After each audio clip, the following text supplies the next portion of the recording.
Մայրենի 4-րդ դասարան դաս 28 Համո Սահյան գետը Գետը լեռներից շառաչով գալիս և անց է կենում դաշտերի միջով, կանչում, կարկաչում, հորձանք է տալիս, ափերն է զուգում զմրուխտ կանաչով, պաղ ջուր է տալիս մարդուն ու բույսին, և կաթիլն անգամ զուր չի կորցնում, կյանքի է կոչում կայաններ լույսի, և ինքն իր ճամփին լույս տալով գնում։ Այսպես վաստակած նա ծով է մտնում, և ծովն է վերջին կայանը նրա,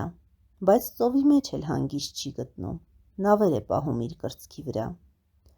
Դու էլ գետի պես անցիր քո ճամփան, և նման եղիր գետի հորձանքին, որ կյանքիդ վերջին կայանում անգամ ինչ-որ մի բանով պետք լինես կյանքին։ Հանելուկ երգ է ասում անվերջ, ոչ ցավ ունի, ոչ վիշտ, գնում է հա գնում, բայց իր տեղում է միշտ։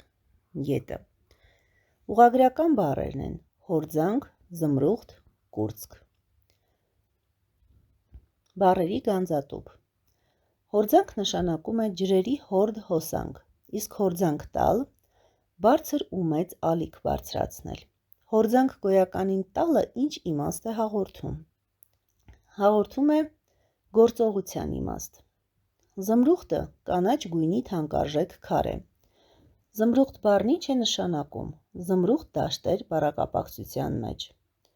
Նշանակում է կանաչ դաշտեր։ Գրիր զուգել, պաղ և ճամփա բառերի հոմանիշները։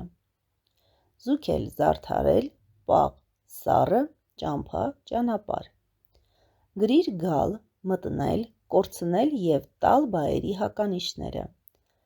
Գալ, գնալ, մտնել, դուրս գալ, կորցնել, գտնել, տալ, վերցնել։ Հարցերի և առաջադրանքների արկղիկ։ Կարդա այն տողերը, որոնց մեջ ամփոփված է բանաստեղծության հիմնական գաղափարը։ Գետն ու մարդը նմանություն ունեն։ Դու էլ գետի պես անցիր քո ճամփան և նման եղիր գետի հորձանքին, որ կյանքիդ վերջին կայանում անգամ ինչ-որ մի բանով պետք լինես կյանքին։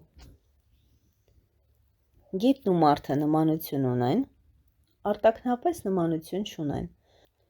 սակայն երկուսն էլ աշխատանքում կարող են օգտակար լինել մյուսներին։ Տարբեր տարիքներում մարդն ինչպիսին է լինում։ Մանկության տարիներին լինում է անհոգ, պատանեկության տարիներին մի փոքր դժգոհող, երիտասարդության տարիներին եռանդով լիքը, աշխատասեր, միջին տարիքում լինում է հոգատար, բարի, աշխատասեր, մեծ տարիքում թեև արդեն հոգատար է, սիրում է աշխատել, սակայն անուժ է, կորցնում է իր ուժը և կամաց-կամաց թուլանում է։ Որն է Հայաստանի մայր գետը։ Արաքսը։ Հայաստանը ծով կամ ծովային սահման ունի։ Ոչ, այս պահին Հայաստանը ծով կամ ծովային սահման չունի։ Սակայն Տիգրան Մեծի օրոք Հայաստանը սահմաններ է ունեցել միանգամից 3 ծովերում՝ Սև, Կասպից և Միջերկրական ծովերում։ Բանաստեղծության մեջ գտիր այն նախադասությունը, որով հեղինակը խորհուրդ է տալիս քեզ։ Դու էլ գետի պես անցիր քո ճամփան և նման եղիր գետի հորձանքին, որ կյանքիդ վերջին կայանում անգամ ինչ-որ մի բանով պետք լինես կյանքին։ Պատմությունների և հեքիաթների զամբյուղ։ Նկարագրիր գետը տարվա տարբեր եղանակներին։ Ձմռանը գետը սառած է լինում, ջուրը դանդաղ է հոսում, եթե հոսում է, փոքր գետերը որպես կանոն ամբողջովին սառում են, իսկ մեծ գետերի ջուրը շարժվում է, սակայն նրա մեջ շատ է սառույցի բաժինը, դանդաղ է շարժվում։ Գարնանը սառույցը հալվում է, գետերը վարարում են, ափերից դուրս են գալիս։ Իսկ ամռանը գետերը խաղաղ ընթացք ունեն, կարկաչում են, ջրառատ են և իրենց ջրերով ոռոգում են դաշտերն ու այգիները։ Աշնանը անձրևների ժամանակ գետերը դարձյալ վարարում են, իսկ աշնան վերջին, երբ արդեն ցրտում է և երբեմն սկսում է ձյուն գալ, գետի ջուրը դարձյալ սկսում է սառել և նրա ընթացքը դանդաղում է։ Հեքիաթ հորինիր ծովի կյանքի մասին։ Ինչ է նշանակում լույսի կայան բառակապակցությունը։ Մեկ բառով, ինչպես կասես։ Լույսի կայան ասելով հեղինակը նկատի ունի, որ գետերի հոսանքների ուժի շնորհիվ կառուցվում են կայաններ, որոնք էլեկտրաէներգիա են մատակարարում շրջակա տարածքներին։ Այսինքն օգտագործելով գետերի ջրերի հոսանքը ստեղծվում է էլեկտրաէներգիա, հետևաբար գետը դառնում է լույսի կայան։